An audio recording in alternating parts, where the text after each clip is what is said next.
গভীর সমুদ্রের মাঝখানে এমন একটা নির্জন দ্বীপ আছে যেখানে বিভিন্ন বিষাক্ত সাপ ঘুরে বেড়ায়।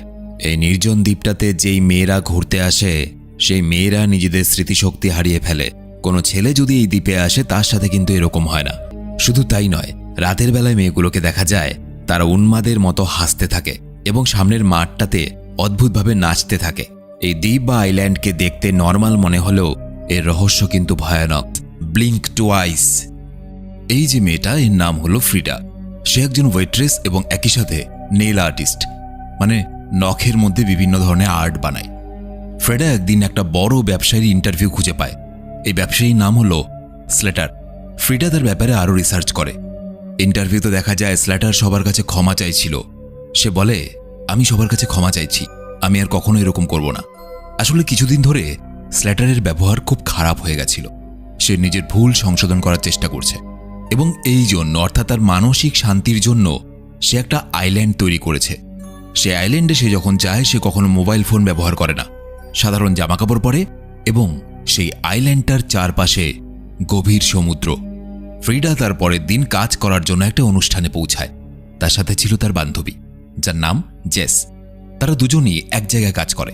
ফ্রিডা এবং জেস যখন সেখানকার অতিথিদের কিছু ড্রিঙ্কস পরিবেশন করছিল, ফ্রিডা লক্ষ্য করে যে সেই বড় ধনী ব্যবসায়ী অর্থাৎ স্লেটার সেখানে এসেছে। ওয়েটারের কাজ শেষ হওয়ার পর ফ্রিডা একসময় স্লেটারের সঙ্গে কথা বলতে চায়, কিন্তু দুর্ভাগ্যবশত মাঝপথেই তার জুতোর হিলটা ভেঙে যায়। সবার সামনে ফ্রিডা পড়ে যায় এবং এই জন্য স্লেটারের ধ্যান ফ্রিডার দিকে যায়। ফ্রিডা ভাবতেও পারে না যে এত বড় একটা লোক তার সঙ্গে কথা বলছে। কথায় কথায় পরিচয় হয় এবং একসময় স্লেটার বলে, তুমি আর তোমার বান্ধবী যদি চাও তাহলে তোমরা আমার প্রাইভেট আইল্যান্ডে ঘুরতে আসতে পারো। ফ্রিডা আর জেস কিন্তু এই সুযোগটাকে না বলে না, কারণ একেই এত বড় ধনী ব্যবসায়ী, তার মধ্যে একটা প্রাইভেট আইল্যান্ডে ঘুরতে যাওয়া, তাও আবার কোনো টাকা পয়সা ছাড়াই। কে ছাড়ে? তারা হ্যাঁ বলে দেয় এবং তারা স্লেটারের প্রাইভেট প্লেনে রওনা দিয়ে দেয়। কিছুক্ষণের মধ্যেই তারা সেই স্বপ্নের দুনিয়ায় এসে পৌঁছায়। সত্যি খুব সুন্দর করে সাজানো একটা আইল্যান্ড। আইল্যান্ডের মধ্যে ছোট ছোট ঘরবাড়ি, সবগুলি স্লেটারের, অনেক গাছপালা, সুন্দর পরিবেশ। স্লেটারের আচরণ দেখে মনে হয় সেও কিন্তু ফ্রিডাকে পছন্দ করে ফেলেছে। যাই হোক, এরপর সেখানে স্লেটারের সেক্রেটারি সবাইকে নিজের ফোনগুলো জমা দেওয়ার অনুরোধ করে, কারণ আগেই বলেছি এই আইল্যান্ডে থাকার অন্যতম নিয়ম হলো ফোনগুলো জমা দিতে হবে, ফোন ছাড়া থাকতে হবে। ফ্রিডাকে যে ঘরটা দেওয়া হয় সেই ঘরে সে স্নান করে একটা পারফিউম ব্যবহার করছিল। হঠাৎ সেই সময় ফ্রিডার ঘরে একজন বয়স্ক মহিলা ঘর পরিষ্কার করতে আসে। মহিলার চাহনি কেমন যেন অদ্ভুত। সে কেমন একটা অদ্ভুত আচরণ করছিল এবং ফ্রিডাকে দেখে একটাই শব্দ বারবার বলতে থাকে। কি সেই শব্দ? Red rabbit. ফ্রিডা অবাক হয়ে যায়, বৃদ্ধাটা একটাই শব্দ বারবার কেন বলছে। কিন্তু কিছু বুঝে ওঠার আগেই সে বৃদ্ধা মহিলা সেখান থেকে চলে যায়। কিছুক্ষণ পরে ফ্রিডা বাইরে আসে এবং তার পাশেই ছিল তার বান্ধবী জেসের ঘর।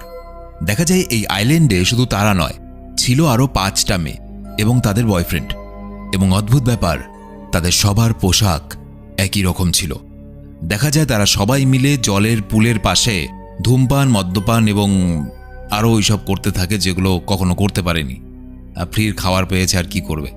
যাই হোক, কিছুক্ষণ পর স্লেটার এবং ফ্রিডা গল্প করতে করতে যখন বাগানে ঘুরে বেড়াচ্ছিল, দেখা যায় সেখানকার কর্মীরা সাপ ধরছে আর মেরে দিচ্ছে। ফ্রিডা জিজ্ঞেস করে, এই সাপগুলোকে কেন মারা হচ্ছে? স্লেটার বলে, এখানকার সাপ খুব বিষাক্ত, তাই সবার নিরাপত্তার কথা ভেবে এই সাপগুলোকে মেরে দেওয়া হয়। স্লেটার এটা বললেও এই বিষাক্ত সাপগুলোকে ধরে ধরে মারার কিন্তু অন্য একটা কারণ ছিল। ফ্রিডা স্লেটারকে জিজ্ঞেস করে, আচ্ছা তুমি এখানে কিসের মেন্টাল থেরাপি নিচ্ছ? তোমার একটা ইন্টারভিউতে দেখেছিলাম তুমি নাকি একটা মেন্টাল থেরাপি নিচ্ছ। স্লেটার বলে, আসলে আমার সাথে ছোটবেলায় এমন কিছু জিনিস ঘটেছিল যে জিনিসগুলো আমি ভুলে গেছি। আমি এই জন্য থেরাপি নিচ্ছি যাতে সেই পুরনো বিষাক্ত স্মৃতিগুলো ফেরাতে পারি। ফ্রিডা অবাক হয়ে যায়, মানেটা কি? কেউ কেন নিজের খারাপ স্মৃতিগুলোকে ফেরাতে চাইবে? মানুষ তো নিজের ভালো স্মৃতিগুলোকে মনে করতে চায়। স্লেটার হেসে বলে, তুমি বুঝবে না। আর হ্যাঁ, ভুলে যাওয়া একটা উপহার। এই কথাগুলোর ডিপ মিনিং ছিল, যেটা পরে জানা যাবে। হঠাৎই বাগানে স্লেটারের সেক্রেটারি অনেকগুলো লাল ব্যাগ নিয়ে যাচ্ছিল এবং সেই ব্যাগের মধ্যে থেকে সবকিছু পড়ে যায়। ফ্রিডা সাহায্য করতে গেলে মহিলাটা কেমন যেন একটু তাড়াহুড়ো করে এবং সবগুলো ব্যাগ নিজেই উঠিয়ে নেয়। ফ্রিডার সাহায্য সে নিতে চাইছে না। কেন? সেদিন রাতের বেলা সবাই একসাথে ডিনার করছিল। এমন সময় দেখা যায় ফ্রিডার সাদা জামার মধ্যে ওয়াইনের দাগ, মানে মদের দাগ লেগে গেছে। ফ্রিডা মনে করতে পারছে না এই দাগটা কখন লেগেছে। এই সময় তাদের মধ্যে একজন লোক একটা বিশেষ ধরনের মাদক দ্রব্যের শিশি দেখিয়ে বলে, এটা যদি খাও তোমরা তোমাদের বাবা, তার বাবা, তার বাবা, অর্থাৎ সবাইকে তুমি চোখের সামনে দেখতে পাবে। এটা এমনই একটা মাদক দ্রব্য। স্ল্যাটার ফ্রিডাকে মুখ খুলতে বলে এবং মাদক দ্রব্যের কিছু ড্রপ তাকে খাইয়েও দেয়। এবং এরপর দেখা যায় অদ্ভুত কিছু দৃশ্য। মাদক দ্রব্যটা এমন ছিল যে সবাই পাগলের মতো হাসছিল এবং অসংলগ্ন উল্টো পাল্টা যা খুশি বলছিল, এবং সবাইকে দেখা যায় তারা তাদের দুঃখ কষ্টের কথা ভুলে যায়। আচ্ছা, এখানে একটা ছোট্ট কথা বলে দিই, এই ধরনের মাদকদ্রব্য বা যে কোনো ধরনের মাদকদ্রব্য কিন্তু কখনোই দুঃখ কষ্ট ভোলাতে পারে না। এগুলো শুধু মুভিতে কাল্পনিকভাবে দেখানো হয়। এগুলো কখনো ট্রাই করতে যাবে না। যে কোনো প্রকারের মাদকদ্রব্য শুধুমাত্র জীবন ধ্বংস করে দিতে পারে, আর কিছু নয়। দেখা যায় কিছুক্ষণ পর ফ্রিডা লক্ষ্য করে তার সাদা জামার মধ্যে যে ওয়াইনের দাগটা লেগেছিল সেই দাগটা অদ্ভুতভাবে গায়েব হয়ে গেছে। কি করে সম্ভব? একটু আগেও তো দাগটা ছিল এবং তার একটু আগে আবার দাগটা ছিল না, এখন আবার সেই দাগটা নেই। ফ্রিডা অবাক হয়, কিন্তু বেশি কিছু না ভেবে সেদিন সে ঘুমিয়ে পড়ে তার বান্ধবী জেসের সাথে। পরের দিন একই রকমভাবে তারা রাতের বেলায় মাদকদ্রব্যের নেশায় মজা করছিল সেখানে। এইভাবেই রোজ কাটে। একদিন রাতের বেলায় স্লেটার এবং ফ্রিডা একসাথে বসে ধূমপান করছিল। স্লেটার হঠাৎ করে জিজ্ঞেস করে, তোমার চোখের পাশটা কিভাবে কেটে গেছে? ফ্রিডা বলে তার নাকি কিছু মনেই নেই। একটা মানুষের চোখের পাশ কেটে যাচ্ছে, তার সেটা মনে থাকার কথা নয়। অদ্ভুত ব্যাপার। স্ল্যাটার ফ্রিডার সুন্দর নখের দিকে তাকিয়ে তার অনেক প্রশংসা করে, কিন্তু পরের দিন সকালবেলায় ফ্রিডা যখন ঘুম থেকে ওঠে সে দেখতে পায় আগের দিন যে সুন্দর নখটার প্রশংসা করছিল স্ল্যাটার, সেই নখের ভেতরে মাটি এবং নোংরা লেগে আছে। সে কিছুতেই বুঝে পায় না এত নোংরা তার নখের ভেতরে কি করে জমল। কিছুক্ষণ পর ফ্রিডা স্ল্যাটারের ঘরে তার সঙ্গে দেখা করতে যায় এবং স্ল্যাটার তখন তার থেরাপিস্ট অর্থাৎ যে মানসিক থেরাপি দিচ্ছিল স্ল্যাটারকে তার সাথে পরিচয় করায়। ফ্রিডা এনাকে আগে থেকেই চিনত, সেই অনুষ্ঠানের দিন থেকে। কিন্তু অবাক ব্যাপার, ইনি কিন্তু ফ্রিডাকে চিনতে পারছেন না। সেদিন রাতের বেলা সবাই যখন আবার নেশায় মত্ত ছিল, হঠাৎ করে জেসকে একটা বিষাক্ত সাপ কামড়ে নেয়। জেস খুব ভয় পেয়ে যায়। স্ল্যাটার বলে, চিন্তা করো না, সবকিছু ঠিকঠাক হয়ে যাবে। বাকিরা এত নেশাগ্রস্ত অবস্থা ছিল, একটা মানুষকে সাপে কাটা অবস্থাতে দেখেও একজন হাসতে হাসতে জেসের ছবিও তোলে। বোঝো ব্যাপার। জেস ফ্রিডাকে ডেকে নিয়ে যায় একটা শান্ত জায়গায় এবং নিচু স্বরে বলে, তোমার মনে হয় না এখানে সবকিছু একটু অদ্ভুত, অস্বাভাবিক? ফ্রিডা কিছু বুঝতে পারে না। ফ্রিডা বলে, তুমি সব ফালতু চিন্তা করছো। এতদিন পরে আমরা এরকম একটা জীবন পেয়েছি, উপভোগ করো। হঠাৎ করে দৃশ্য পাল্টায় এবং দেখা যায় জেস একা অদ্ভুতভাবে এখানে দাঁড়িয়ে আছে এবং তার নাক থেকে রক্ত পড়তে থাকে। একটু আগেই তো তার সাথে ফ্রিডা ছিল, হঠাৎ করে জেস একা কি করে হয়ে গেল? এই সব রহস্য একটু পরে বোঝা যাবে। পরের দিন ফ্রিডা ঘুম থেকে উঠে জেসকে নিজের ঘরে দেখতে পায় না। সেই মনে করে জেস হয়তো কোথাও গেছে। ফ্রিডা বাগানের মধ্যে একটা লাল ব্যাগ পড়ে থাকতে দেখে এবং দেখে সেই লাল ব্যাগটার সামনে একটা অদ্ভুত কুটির আছে। ফ্রিডা কুটিরের ভেতরে যায় এবং দেখা যায় এইরকম অনেকগুলো লাল ব্যাগ একসাথে সাজিয়ে রাখা আছে। এবং তারপর সেদিনের সেই বয়স্ক কাজের মহিলাটার সাথে তার দেখা হয়, যে তাকে মুভির শুরুতে রেড র্যাবিট বলে ডাকছিল। বয়স্ক মহিলাটা এক ধরনের পানীয় বানাচ্ছিল। সে ফ্রিডাকেও একটু খেতে দেয়। ফ্রিডা খেয়ে জানতে চায়, এটা কি কোনো মদ? কিসের মদ এটা? তখন বয়স্ক মহিলাটা মৃত সাপগুলোকে দেখিয়ে বলে, এই সাপের বীজ থেকেই মদ তৈরি করা হয়। এসব দেখে ফ্রিডার পায়ের তল থেকে মাটি সরে যায়, কারণ স্ল্যাটার তো তাকে বলেছিল যে বিষাক্ত সাপগুলোকে মেরে ফেলা হয় এই জন্য যাতে এই বিষাক্ত সাপগুলো কাউকে কামড়াতে না পারে। তাহলে আসলে সাপগুলোকে মারার কারণ এই ছিল যে সাপের বীজ থেকে মদ তৈরি করা। সে ভয়ে তাড়াহুড়ো করে সেই কুটির থেকে বেরিয়ে পড়ে। সেদিনের মতো তো ফ্রিডা চুপচাপ রাতে নেশা করে ঘুমিয়ে পড়ে। রাতের বেলায় একটা অদ্ভুত খাপছাড়া স্বপ্ন দেখে ঘুম ভেঙে যায় এবং ঘুম ভেঙে সে দেখে জেসের মতো তারও নাক থেকে রক্ত পড়ছে। ফ্রিডা বমি করে ফেলে। পরের দিন ফ্রিডা অন্যদিনের মতো বাকিদের সাথে খেতে বসে, কিন্তু দেখা যায় নেশা জাতীয় বা মাদক জাতীয় পদার্থগুলোর প্রভাব তার শরীরে কম পড়ছে। অর্থাৎ নেশা করছে বাট সেরকম নেশা হচ্ছে না। নেশা করার পর সেখানকার পুরুষেরা মাছ ধরতে চলে যায় এবং যতগুলো মেয়ে ছিল তারা সুইমিং পুলের পাশে আরাম করছিল। ফ্রিডা হঠাৎই বাকি মেয়েদের জিজ্ঞেস করে, জেস কোথায়? জেসকে তো দেখতে পাচ্ছি না, তোমরা জানো জেস কোথায় গেছে? কিন্তু মেয়েগুলো এতটাই বেশি নেশাগ্রস্ত ছিল, তারা যেন কোনো অন্য জগতে ছিল। জেস নামের যে একটা মেয়ে এই আইল্যান্ডে এসেছিল, সেই মেয়েগুলো সেটাকে মনেই করতে পারে না। ফ্রিডা কথা শুনে তারা জিজ্ঞেস করে, কোন জেস? কার কথা বলছো? পাগল হয়ে গেছো নাকি? ফ্রিডা অবাক হয়ে যায় এবং একই সাথে প্রচণ্ড চিন্তায় পড়ে। তার বান্ধবী জেসকে সে খুঁজে পাচ্ছে না কাল থেকে। এই আইল্যান্ডের মধ্যে কিছু তো একটা ঘটছে যেটা সে বুঝতে পারছে না, কিন্তু এটা শিওর যে এখানে খারাপ কিছু ঘটছে। ফ্রেডা আয়নার দিকে তাকিয়ে নিজেকে নেশা থেকে জাগানোর চেষ্টা করে। কিছুক্ষণ পর দরজায় এসে কেউ কড়া নাড়ায়। এই মেয়েটার নাম হলো সারা। ফ্রেডাকে জেসের লাইটারটা দিতে এসেছিল সে। মেয়েটার কিন্তু নিজেরও জেসের কথা মনে ছিল না, কিন্তু লাইটারের মধ্যে জেসের নাম দেখে তার সন্দেহ হয় এবং সেই ফ্রিডার কাছে আসে। ফ্রিডা ভয়ে কাঁদতে কাঁদতে তাকে বোঝায়, আমরা এখানে সবাই মজা তো করছি, কিন্তু আমার মনে হয় আমাদের ব্রেন থেকে কিছু না কিছু প্রতিদিন মেমোরি নষ্ট হয়ে যাচ্ছে, কারণ জেস যে আমার বন্ধু ছিল তাকে তোমরা কেউ মনেই করতে পারছো না। এমন অনেক অনেক ঘটনা আছে যেগুলো আমার মনে পড়ছে না, এবং একই সাথে তারা নিজেদের শরীরের ক্ষতও দেখায় এবং অদ্ভুতভাবে তাদের মনেই পড়ে না যে তাদের শরীরে আঘাত কি করে লেগেছিল, কেন এই ক্ষতগুলো। এরপর মেয়েটা ফ্রেডাকে এমন একটা কথা বলে যা নিশ্চিত করে দেয় যে এই আইল্যান্ডটা মোটেও ভালো জায়গা বা কোনো শান্তির জায়গা নয়। মেয়েটা বলে, এখানে যতগুলো মেয়ে এসেছে তারা কেউই আগে থেকে কাউকে চিনত না, এবং যেই পুরুষ মানুষগুলো তাদের বয়ফ্রেন্ড হিসাবে আছে সেই পুরুষ মানুষগুলো নাকি তাদের অচেনা ছিল, এরা মোটেও তাদের বয়ফ্রেন্ড ছিল না। এখানকার প্রত্যেকটা পুরুষ প্রতিটা মেয়ের সঙ্গে কোনো না কোনোভাবে পরিচয় করেছিল, এবং তাদের মধ্যে একটা ভালো সম্পর্ক তৈরি করার পর সেই পুরুষেরা এই মেয়েগুলোকে আইল্যান্ডে নিয়ে আসে। ফ্রিডা এবং সেই মেয়েটা সেই কুটিরে যায় যেখানে সাপের বীজ থেকে মদ বানানো হচ্ছিল।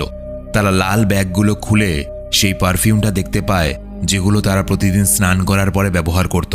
তার মানে এই পারফিউমের মধ্যে এমন কোনো কেমিক্যাল ছিল যার জন্য মেয়েগুলো যখন সেটা ব্যবহার করত স্নানের পর তার আগের সব স্মৃতি ভুলে যাচ্ছিল।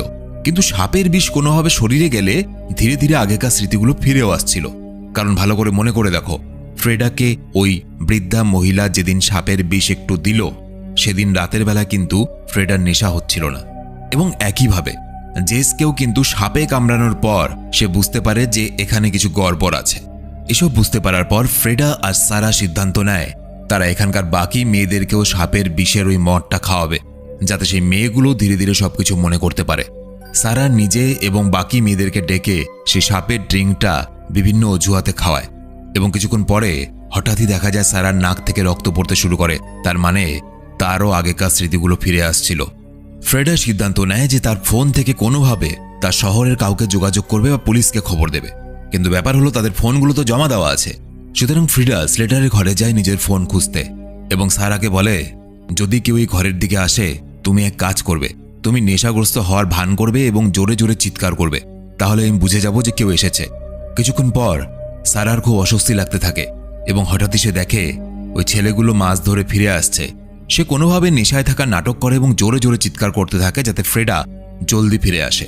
ফ্রেডা লুকিয়ে স্লেটারের আলমারির তালা ভেঙে ফোনগুলো খুঁজতে থাকে। ফোন খুঁজে পেলেও তাতে কোনো নেটওয়ার্ক কানেকশন কিন্তু নেই। শুধু তাই নয়, ফ্রেডা অনেকগুলো ছবিও খুঁজে পায়।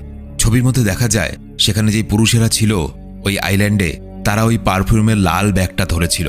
ফ্রেডা বুঝে যায় যে এখানে যতগুলো ছেলে আছে সবাই জানে যে তারা মেয়েগুলোকে ঠকিয়ে এই আইল্যান্ডে নিয়ে এসছে, অর্থাৎ তারা একজোট হয়ে আছে এবং এই মেয়েগুলোকে বোকা বানাচ্ছে। ঠিক তখনই স্ল্যাটার সেখানে পৌঁছে যায়, কিন্তু তার আগেই ফ্রেডা সব ফটো চুরি করে নেয় এবং একটা টেবিলের নিচে লুকিয়ে যায়। হঠাৎই ফ্রেডার নাক থেকে আবার রক্ত পড়তে শুরু করে এবং ফ্রেডার মনে পড়ে যায় রাতের বেলায় প্রতিদিন এই ছেলেরা এখানে যতগুলো মেয়ে আছে সবাইকে মাদক দ্রব্যের নেশায় রেখে সবাইকে নির্মমভাবে ধর্ষণ করত। ফ্রেডার মনে পড়ে যায় যে এখানকার দু একজন পুরুষ কিভাবে তাকে জোর করে মাটি থেকে টেনে টেনে নিয়ে যায়, এবং যার কারণে রোজ দিন সকালবেলায় সে যখন ওঠে সে দেখতে পায় তার নখের ভিতরে মাটি নোংরা লেগে আছে। এখানকার পুরুষগুলো মেয়েদের হাত বেঁধে তাদেরকে একইভাবে ধর্ষণ করে, এবং এই ধর্ষণ প্রতিদিন রাতে চলে, প্রতিদিন। এমনকি যেহেতু জেসের স্মৃতি ফিরে এসেছিল সুতরাং স্ল্যাটার তার জীবন সবার সামনে শেষও করে দেয়। হ্যাঁ, স্ল্যাটারই খুন করেছিল জেসকে, যেটা ফ্রেডার এখন মনে পড়ে। যেহেতু পরের দিন কোনো মেয়ের কিছু মনে থাকে না, সুতরাং ফ্রেডা এইসব কিছু ভুলে গেছিল। ফ্রেডার যখন এইসব কিছু মনে পড়ে এসে তার বন্ধুর জন্য চোখের জল আটকে রাখতে পারে না। এতদিনের মজা এক মুহূর্তের মধ্যে উল্টে যায়। নিজের প্রিয় বন্ধু জেসকে হারিয়ে ফ্রেডা প্রচণ্ড কষ্ট পায়। ফ্রেডা লুকিয়ে কোনোভাবে সারার কাছে ফিরে আসে এবং দুজনে হেসে হেসে এমনভাবে কথা বলছিল যাতে বাকিদের কোনো সন্দেহ না হয়। তারা জানতো যে বাকি মেয়েদের স্মৃতি ফিরে আসতে এখন অনেকটাই সময় লাগবে, সুতরাং যা করার সারা আর ফ্রেডাকেই করতে হবে। আজ রাতের বেলা ডিনারের সময়ও ফ্রেডা আর সারা নেশাগ্রস্ত হওয়ার নাটক করছিল, কিন্তু স্লেটার তাদের আচরণে একটু বদল দেখতে পায় এবং সন্দেহ করে। ফ্রেডা এবং সারা দুজনে বুঝতে পারে যে স্ল্যাটার তাদেরকে সন্দেহ করছে। সুতরাং স্ল্যাটারের সন্দেহ দূর করার জন্য তারা টেবিলের উপরে নাচতে শুরু করে এবং আস্তে আস্তে নিজেদের জামা কাপড় খুলতে শুরু করে। ধীরে ধীরে স্ল্যাটার এবং বাকি ছেলেরা নিজেদের আসল রূপে আসতে শুরু করে। স্ল্যাটার ফ্রেডাকে ভালোবাসার নাটক করে জিজ্ঞেস করে, তোমার সময় কেমন কাটছে? ফ্রেডা বলে, খুব ভালো। অন্যদিকে সে সাপের বিষ মেশানো ড্রিঙ্কের প্রভাব বাকি মেয়েদের উপরেও পড়তে শুরু করে এবং বাকি মেয়েদেরও ধীরে ধীরে পুরনো স্মৃতিগুলো মনে পড়তে শুরু করে যে কিভাবে তাদেরকে প্রতি রাতে এইভাবেই মাদক খাইয়ে ধর্ষণ করা হয়। একজন মেয়ের এইসব হঠাৎ করে মনে পড়াতে সে নিজের প্রেমিককে চাকু দিয়ে মারতে শুরু করে, কারণ তার মনে পড়ে যায় যে এই পুরুষটা তার প্রেমিকই নয়, প্রেমের অভিনয় করে প্রতিদিন রাতে তাকে ধর্ষণ করে এবং অন্য ছেলেদেরকেও ধর্ষণ করতে দেয়। স্ল্যাটার বুঝে যায় যে মেয়েগুলোর পুরনো স্মৃতি ফিরে আসছে, এমনকি ফ্রেডার শরীর থেকেও আগের মতো সেই পারফিউমের গন্ধ কিন্তু বেরোচ্ছে না। এবং এখান থেকে শুরু হয় এই মুভির আসল খেলা। এতদিন যেখানে মেয়েরা এই ছেলেদের থেকে বাঁচার জন্য পালাতো, এবার তারাই উল্টো ছেলেদের পেছনে দৌড়তে শুরু করে সেই ছেলেগুলোকে মেরে ফেলার জন্য। সারা একটা ধারালো পিন দিয়ে সজোরে তার প্রেমিকের হাতে ঢুকিয়ে দেয়। এরপর স্ল্যাটারের বডিগার্ড এসে একটা মেয়েকে গুলি করে সেখানেই মেরে দেয়। এটা দেখে ফ্রেডা জঙ্গলে নিজের জীবন বাঁচাতে পালিয়ে যায়, কিন্তু কিছু বডিগার্ড তার পিছু করতে থাকে। দুর্ভাগ্যবশত একটা বডিগার্ড ফ্রেডাকে ধরে ফেলে এবং ঠিক তখনই পেছন থেকে সারা একটা বড় পাথর নিয়ে বডিগার্ডের মাথা ফাটিয়ে থেতলে দেয়।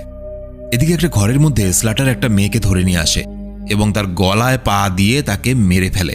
ফ্রেডাকে দেখা যায় সে দৌড়তে দৌড়তে পড়ে যায় এবং সকালে চুরি করা ফটোগুলো মাটিতে ছড়িয়ে পড়ে। ফ্রেডা লক্ষ্য করে এই ফটোগুলোর মধ্যে একটা ফটো তার নিজেরও ছিল। তার নখে তখন লাল রঙের খরগোশের ছবি আঁকা ছিল। আর এই কারণে এই মুভির শুরুতে যে বয়স্ক মহিলাটা ফ্রিডাকে দেখে সে তাকে রেড র্যাবিট বলেছিল। অর্থাৎ ফ্রিডা এই আইল্যান্ডে এই প্রথমবার আসেনি, ফ্রিডা এই আইল্যান্ডে আগেও এসেছিল এবং একইভাবে ধর্ষণ নির্যাতন করার পর তাকে আবার তার সুস্থ জীবনে ফিরিয়ে দেওয়া হয়েছিল এবং তারপর আবার ফ্রিডাকে এই আইল্যান্ডে নিয়ে আসা হয়েছে। হয়তো মাদকদ্রব্য এবং পারফিউমের কারণে সে ভুলে গেছিল যে সে আগেও এই আইল্যান্ডে এসেছিল এবং তখন তার হাতের নখের মধ্যে একটা লাল রঙের খরগোশ আঁকা ছিল। ফ্রিডা এসব দেখে প্রচণ্ড রেগে যায় এবং একই সাথে অবাক হয়ে যায়। তাকে বারবার এই আইল্যান্ডে নিয়ে এসে বিভিন্ন পুরুষ দিয়ে ধর্ষণ করানো হয় আর সে এত কিছু মনেই করতে পারছিল না। সারা এবং ফ্রিডা সিদ্ধান্ত নেয় স্ল্যাটারকে যেভাবেই হোক খুন করবে তারা। ফ্রিডা চাকু নিয়ে স্ল্যাটারের ঘরে যায়, কিন্তু স্ল্যাটার তাকে ধরে ফেলে। দুজনের মধ্যে ধস্তাধস্তি মারামারি শুরু হয়ে যায়। তখনই হঠাৎ ফ্রিডার আগের বারের স্মৃতির কথা মনে পড়ে, অর্থাৎ এর আগে যখন সে আইল্যান্ডে এসেছিল স্ল্যাটার তাকে আরও বেশি শোষণ করেছিল। স্ল্যাটার তার কাপড় টেনে ধরেছিল এবং ফ্রিডা একটা পাথরের ওপর পড়ে গেছিল এবং তারপর থেকেই তার মাথার মধ্যে একটা কাটা দাগ ছিল।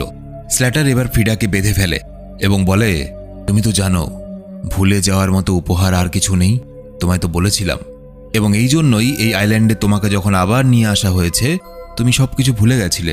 তোমার মনে কিন্তু কোনো কষ্টও ছিল না, তুমি এইবারও খুশি খুশি নিজের ইচ্ছেতে এই আইল্যান্ডে আবার এসেছো।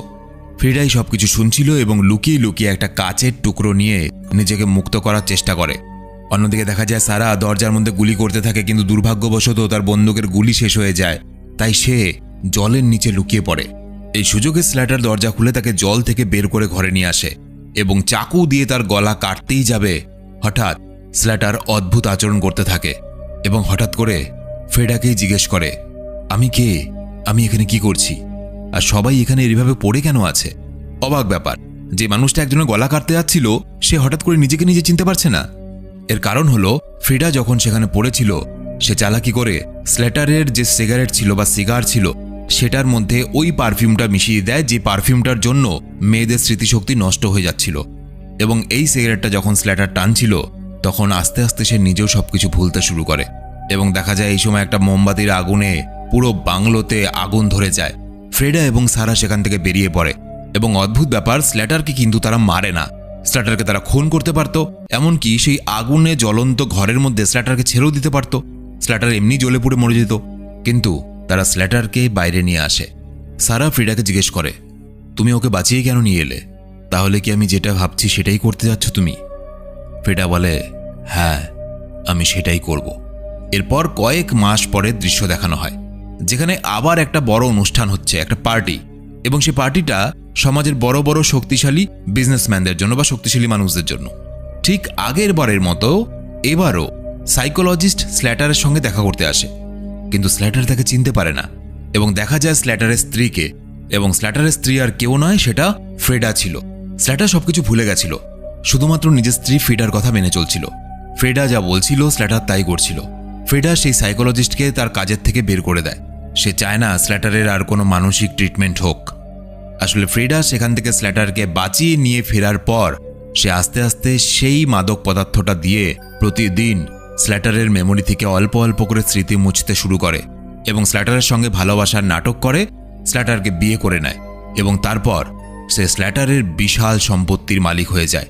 এবার প্রশ্ন হলো, কেন স্ল্যাটারকে না মেরে ফ্রিডা এরকম করলো? তো আসল ব্যাপার হলো, ফ্রিডা এটা পরিষ্কার বুঝতে পেরেছিল তাকে প্রতি বছর ওই আইল্যান্ডে নিয়ে যাওয়া হয় এবং তার মতো অনেক মেয়েকে নিয়ে যাওয়া হয়। সেই মেয়েগুলোকে বিভিন্ন ছেলে দ্বারা প্রতিদিন রাতে ধর্ষণ করানো হয় এবং এই বিষাক্ত স্মৃতিগুলো নিয়ে তাকে আগামী জীবনটা কাটাতে হবে। স্ল্যাটার তার সাথে এবং বাকি মেয়েগুলোর সঙ্গে যে ক্ষতি করেছিল, যে অত্যাচার করেছিল, সেটা স্ল্যাটারকে শুধু মেরে ফেললে তার প্রতিশোধ নেওয়া হবে না। সবথেকে বড় প্রতিশোধ হলো স্ল্যাটার যতদিন বেঁচে থাকবে ততদিন পর্যন্ত স্মৃতিশক্তিহীন হয়ে থাকবে এবং ফ্রিডার কথায় উঠবে, ফ্রিডার কথায় বসবে এবং একই সাথে স্ল্যাটারের বিশাল সম্পত্তি ফ্রিডার হয়ে যাবে। কারণ স্ল্যাটার এখন একটা জীবন্ত লাশ ছাড়া কিচ্ছু নয়, কারণ তার বিন্দু মাত্র কোনো স্মৃতিশক্তি নেই। শুধু তার মাথার মধ্যে একটা জিনিসই আছে, একটা মেমোরি আছে, যে ফ্রিডা তার বউ। ভেসাতুরুকি। স্ল্যাটার যতদিন বাঁচবে ফ্রিডা তাকে এইভাবেই শাস্তি দিয়ে যাবে এবং ফ্রিডা এখন থেকে নিজের একটা আরামের জীবন শুরু করবে স্ল্যাটারের বিপুল ধন সম্পত্তি দিয়ে। মুভিটা এখানেই শেষ হয়ে যায়। তো আজকের মুভির কাহিনীটা একদম ইউনিক ছিল। কেমন লাগলো অবশ্যই কমেন্টে জানাবে। ভিডিও ভালো লেগে থাকলে সাবস্ক্রাইব করতে হবে না, শুধু একটা লাইক করে বন্ধুদেরকে শেয়ার করে দিও। আর তোমরা আমার সাথে যারা সরাসরি কথা বলতে চাও, আমার ফেসবুক, ইনস্টা আইডি এই ভিডিওর নিচে ডেসক্রিপশনে দেওয়া আছে। দেখা হচ্ছে আবার পরের ভিডিওতে। বাই। চলো কে কে যাবে একটা আইল্যান্ড থেকে ঘুরে আসি।